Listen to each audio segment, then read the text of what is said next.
Well, isn't everyone just happy to be back?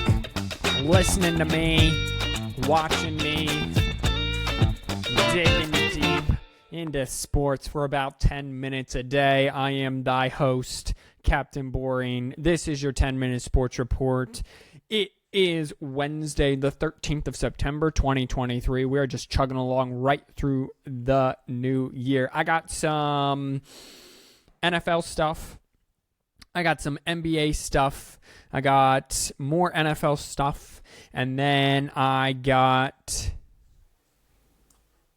of course, the lowest salary teams in baseball. So why don't we just go ahead and jump right in to the worstest 10 minutes on the interwebs.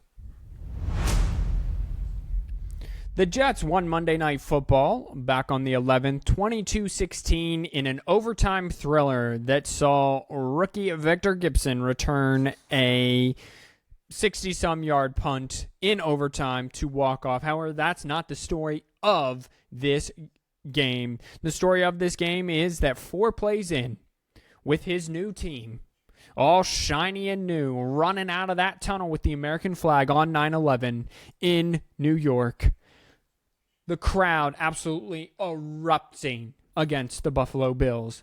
The Jets fans going crazy and ballistic for Aaron Rodgers. He ends up tearing his Achilles 4 plays in to his season, ending his season at 39 years old. He is the oldest active player in the league. It is up in the air whether he will make a comeback for his 40th season. This was kind of a 1-year sort of deal to see how it pans out. So the New York Jets will turn to third-year player now, Zach Wilson, to see how he can come along. But the shiny new toy in New York, Aaron Rodgers, is done for the year after only 4 plays.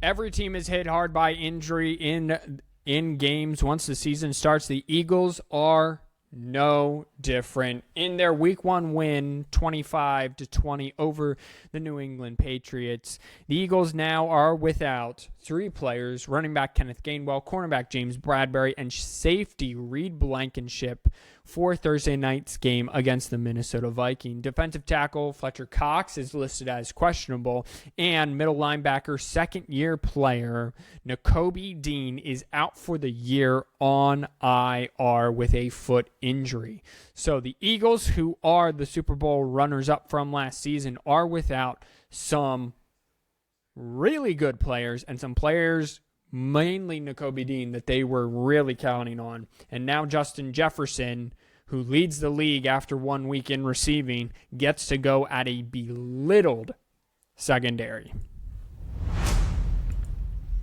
After the Aaron Rodgers injury, the NFL Players Association comes out and says, "We want all grass fields because turf fields are why Aaron Rodgers' Achilles snapped back up into his calf." Absolutely not. That is not the reason whatsoever. I don't know why people want all grass fields. I really don't. The players seem to like it. However, when it rains in Philadelphia and Pittsburgh, it's really terrible. Everyone almost dies on the field in Washington at the Commanders' home stadium. I mean, RG3's knee exploded. Alex Smith almost died. The quarterback for at the time, Redskins way back in the day almost died. Now, those weren't because of the field. Those were because defensive end snapped them in half. There were back injuries, arm injury. I mean, so much happens on grass fields that they're just overlooking. Injuries happen no matter what.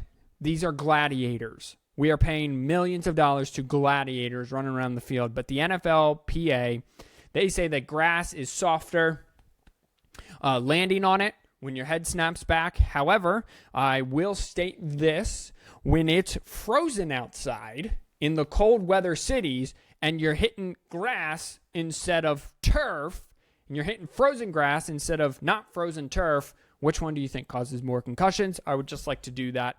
Also, there is no proof showing that more injuries happen on turf than grass. The NFLPA is using this, again, to get grass fields. Players say it's nicer to run on, it's not as hot, etc., etc. I'm all good with that. Just don't bring injuries into it because injuries have nothing to do with it. Over into some NBA news right now. The NBA Board of Governors unanimously voted Wednesday to improve tougher resting policy rules and punishment for star players who sit out, including those on national TV and in-season tournaments, as well as multiple All-Stars sitting out for one regular season game. NBA Commissioner Adam Silver said that player participation policy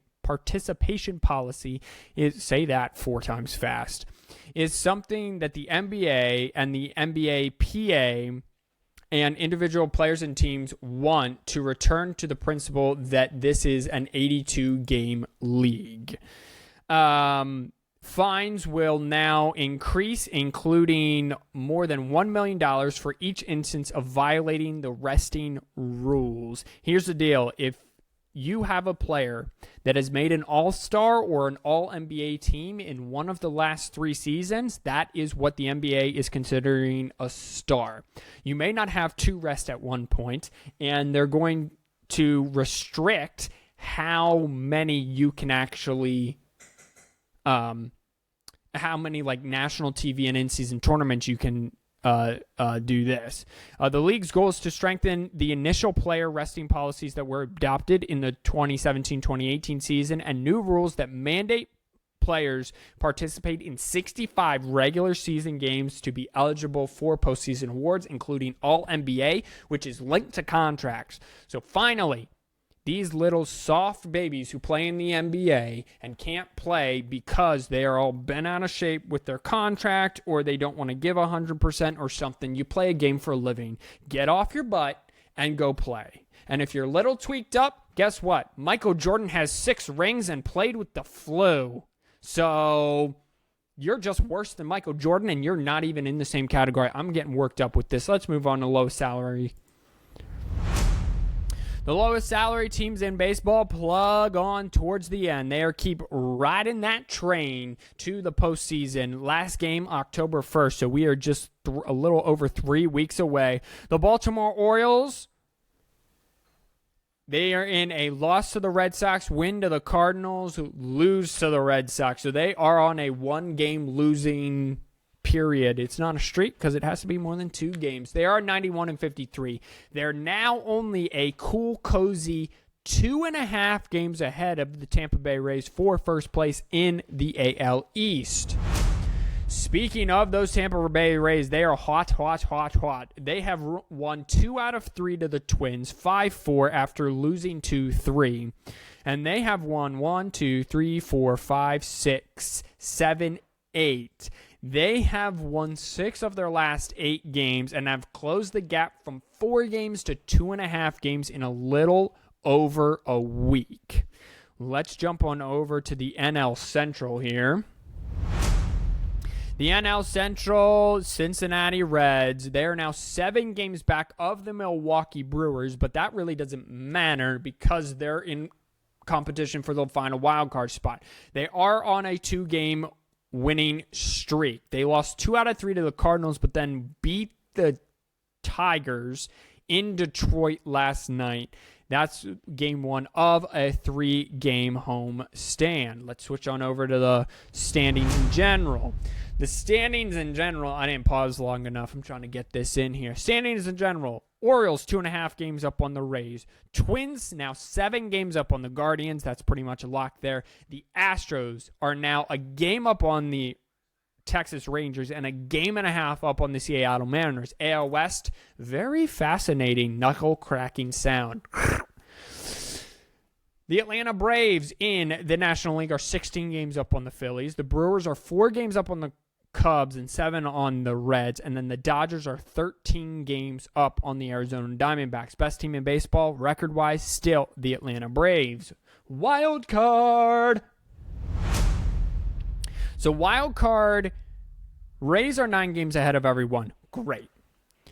Rangers, second place in the wild card, but only a half game up on the third place wild card, which is tied between the Mariners and the Blue Jays. So we have 3 teams competing for 2 spots down the stretch. But if you think 3 for 2 is a lot, why don't we check out the NL?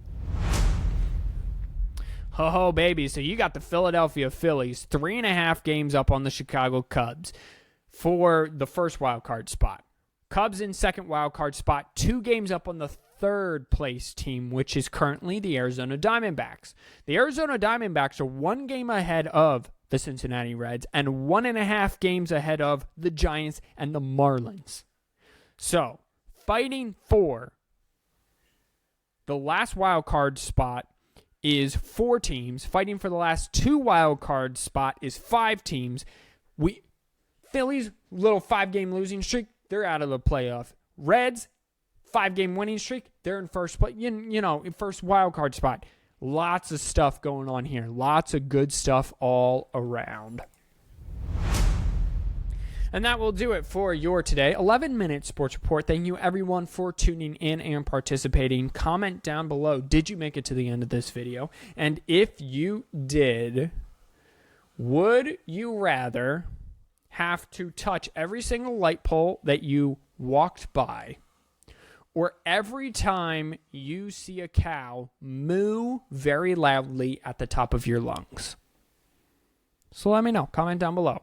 Until next time, God loves you. God bless you. Wash your hands, you filthy animal. Peace out.